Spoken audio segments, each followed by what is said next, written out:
কবিতা বিবৃতি। কবি সুনীল গঙ্গোপাধ্যায়।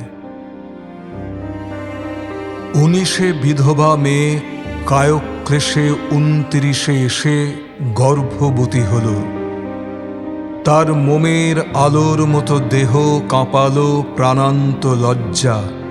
বাতাসের কুটিল সন্দেহ সমস্ত শরীরে মিশে বিন্দু বিন্দু রক্ত অবশেষে যন্ত্রণার বন্যা এলো।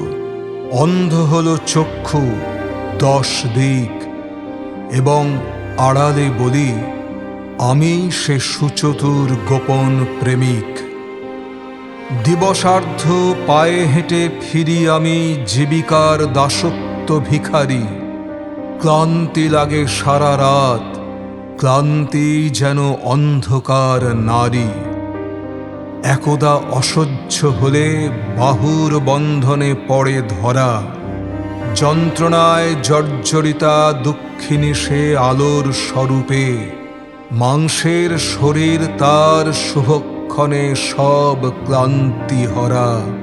মুণ্ডুকের মতো আমি মগ্ন হই সে কন্দর্প কূপে। তার সব ব্যর্থ হল, দীর্ঘশ্বাসে ভরালো পৃথিবী। যদিও নিয়ম নিষ্ঠা স্বামী নামে স্বল্প চেনা লোকটির ছবি শিয়রেতে ত্রুটিহীন, তবু তার 2 শঙ্খস্তনে পূজার বন্দনা বাজে আদিগন্ত রাত্রির নির্জনে। সে তার শরীর থেকে ঝরিয়েছে কান্নার সাগর, আমার নির্মম হাতে সঁপেছে বুকের উপকূল।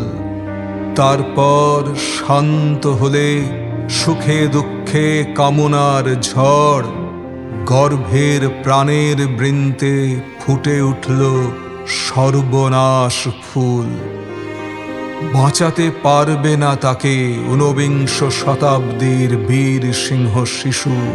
ভবিষ্যান্ন পুষ্ট দেহ ভবিষ্যের ভারে হলো মরণ সম্ভবা।